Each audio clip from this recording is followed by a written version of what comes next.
O navio do cruzeiro vai se aproximando vagarosamente, despacito, despacito, da cidade murada. Muitos sobem até o deck superior do cruzeiro para admirar os fortes que vão surgindo elegantemente na paisagem do Mar do Caribe. Bem-vindos a Porto Rico, a colônia mais antiga do mundo.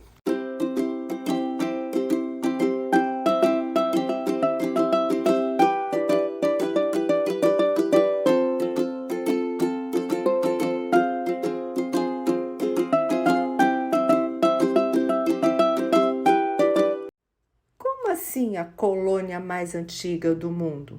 Mas Porto Rico não é um país?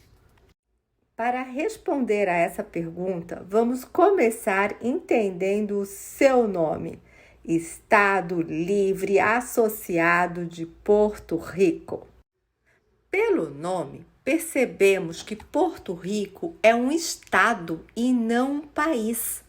Assim, desde a sua colonização pela Espanha e posteriormente sua conquista pelos americanos, Porto Rico nunca declarou sua independência e, portanto, nunca foi um país independente. Na verdade, é considerada por muitos a colônia mais antiga do mundo. Vamos viajar um pouco na história para entender por que Porto Rico é considerada a colônia mais antiga do mundo. Em 1493, quando Cristóvão Colombo chegou à ilha, essa era habitada pelos pacíficos índios Arawak. Por volta de 1830, começaram a surgir as primeiras pressões pela independência de Porto Rico.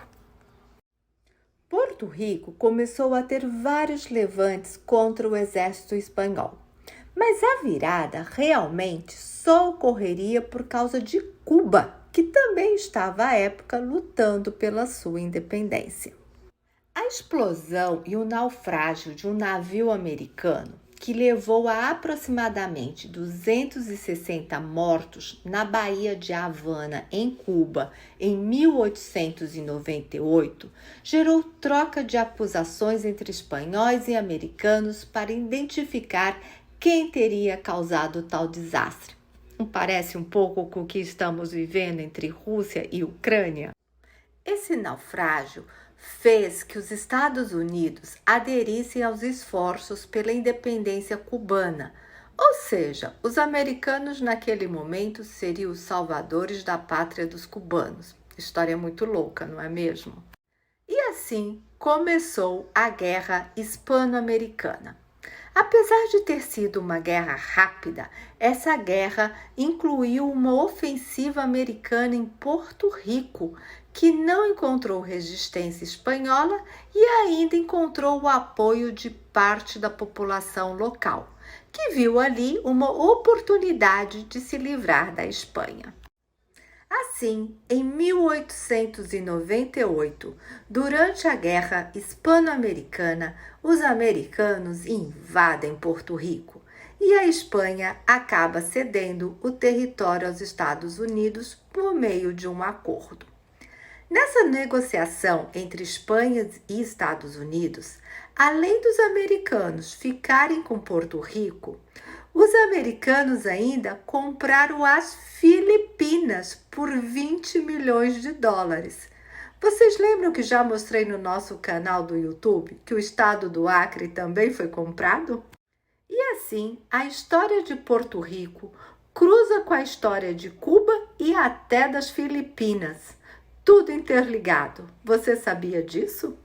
Já foram realizados alguns referendos em Porto Rico para saber se a população local vai querer a independência ou a manutenção do status atual, e em todos os referendos, em 1967, 1993, 1998 e 2012, o resultado foi a favor da manutenção do status atual. E qual é o status atual? Bem, já vimos que Porto Rico não é um país. No seu nome consta que é um estado. Se é um estado de qual país? Pela lógica, deveria ser um estado dos Estados Unidos, já que foi incorporado a esse país desde a Guerra Hispano-Americana, mas também não é considerado um estado americano.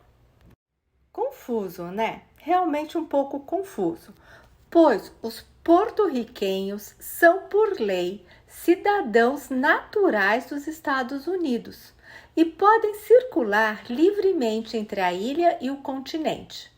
Mas como Porto Rico não é um estado americano, os porto-riquenhos, por exemplo, não podem votar em presidente americano. Porto Rico, apesar de ter constituição própria, o governo tem poderes limitados e as principais decisões são tomadas em Washington. E se for visitar Porto Rico, é necessário o visto americano. E aí, gostou de conhecer a história de Porto Rico? Se gostou, não esqueça de curtir, comentar e se inscrever no nosso canal. E no canal tem uma playlist só de ilhas do Caribe. Corre lá!